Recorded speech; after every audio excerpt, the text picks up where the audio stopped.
पवन सिंह जो आज के टाइम भोजपुरी इंडस्ट्री के सुपरस्टार हैं, लोग उन्हें पावर स्टार भी कहते हैं। लेकिन आज से लगभग 10 साल पहले की बात करें तो उनकी पहली पत्नी नीलम सिंह खुद की जान ले लेती हैं। और इसके पीछे कई लोगों का ये मानना है कि ये केस जितना सिंपल दिखता है उतना था नहीं, क्योंकि एक इंटरव्यू में पवन सिंह की सेकेंड वाइफ ज्योति सिंह कहती है कि नीलम की मौत के पीछे असली सच्चाई कुछ और थी और बताई कुछ और ही गई थी। 3 महीने में आपकी तो बीवी कैसे मर जाती है? फिर से लीजिए और मंदिर में ले जाके कसम खिलाइए उन्हें कि आपकी बेटी के साथ क्या हुआ था। उसी घर के लोगों ने मुझे बोला है कि नीलम को मार दिया गया। इसके बाद ज्योति ये भी कहती हैं कि पवन सिंह की वजह से उनका मन खुद की जान लेने को करता है। और मैं कर सकती हूँ सुसाइड, क्योंकि मेरे लिए अब सुसाइड करना बहुत बड़ी बात नहीं हो गई। लेकिन हाँ, अगर मैं सुसाइड करती हूँ तो इसके पीछे के रीज़न सिर्फ और सिर्फ पवन सिंह है। Hi, my name is Rakesh and you are watching the case of mysterious death of Neelam Singh, the first wife of Pawan Singh.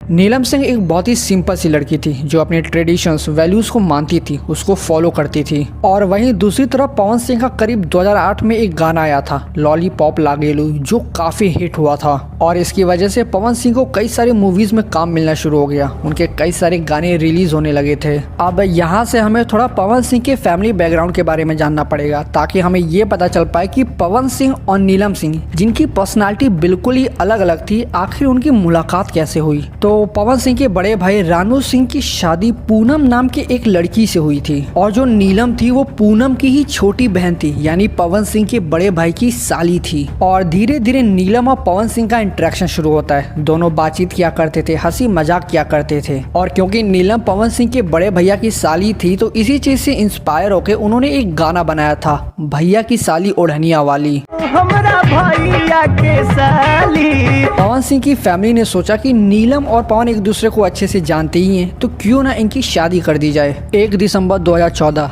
आरा में 27 साल के पवन सिंह की शादी 21 साल की नीलम से होती है। और ये शादी लव मैरिज नहीं बल्कि एक अरेंज मैरिज था। और क्योंकि पवन सिंह एक स्टार थे तो उनकी शादी बहुत धूमधाम से हुई थी। उनकी शादी में भोजपुरी इंडस्ट्री के कई सारे बड़े बड़े लोग आए थे। और शादी के बाद नीलम पवन सिंह की फैमिली के साथ उनके घर आरा में रहने लगती है। अब पवन सिंह उस समय कई सारे लेबल्स के साथ गाने कर रहे थे, मूवीज कर रहे थे, इसीलिए वो अपनी फैमिली के साथ मुंबई के एक ऑर्किड बिल्डिंग जो कि अंधेरी वेस्ट में है वहाँ पे रहने लगते हैं। वहाँ जाने के बाद नीलम की लाइफ धीरे धीरे आगे बढ़ती है। और फिर समय आता है 8 मार्च 2015, संडे का दिन था। सुबह के लगभग 3 बजे अम्बोली पुलिस स्टेशन में पवन सिंह के घर से कॉल आता है कि उनकी पत्नी नीलम ने खुद की जान ले ली है। और ये कोई नॉर्मल केस नहीं था, एक सेलिब्रिटी की वाइफ ने खुद की जान ली है। जैसे ये बात बाहर आती है भोजपुरी इंडस्ट्री में हंगामा मच जाता है। लोगों के अंदर सिर्फ एक सवाल था, क्यों 3 महीने पहले जिस लड़की की शादी भोजपुरी इंडस्ट्री के स्टार पवन सिंह से हुई हो, उसने खुद की जान क्यों ले ली।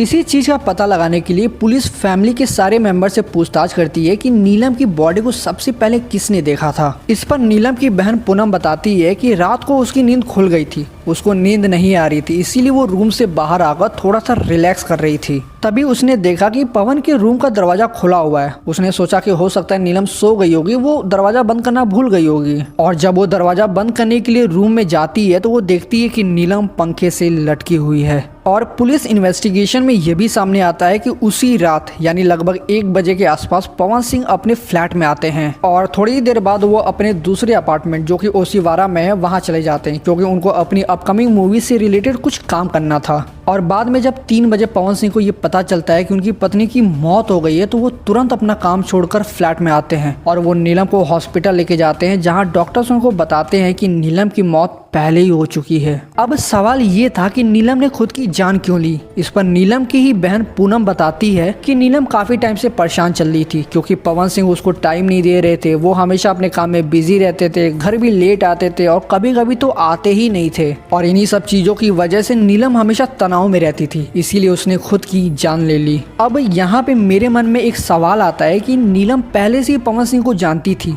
वो जानती थी कि वो एक एक्टर हैं, सेलिब्रिटी हैं और इन सब चीज़ों में वो बिजी रहते हैं। और ऐसा नहीं है कि नीलम ने ये पहली बार देखा होगा, वो शादी से पहले भी देखी होगी कि पवन सिंह मूवीज़ को लेकर, गानों को लेकर काफ़ी बिजी रहते थे। तो सिर्फ इस वजह से कोई लड़की शादी के 3 महीने बाद खुद की जान ले ले, ये सुनने में थोड़ा सा अजीब लग रहा है। यानी 8 मार्च को नीलम ने कुछ ऐसा देखा होगा या कुछ ऐसा सुना होगा जिसकी वजह से उसके मरने की फीलिंग ट्रिगर हो गई होगी और उसी पलों में उसने खुद की जान ले ली। अब मैं ऐसा इसलिए कह रहा हूँ क्योंकि उस समय नीलम BA की पढ़ाई कर रही थी और कुछ हफ्ते बाद यानी फरवरी के एंड में वो पवन सिंह के साथ अपना BA का एग्जाम देने आरा आती है और एग्जाम देने के बाद वो वापस 3 मार्च को मुंबई चली जाती है और 8 मार्च को वो खुद की जान ले लेती है।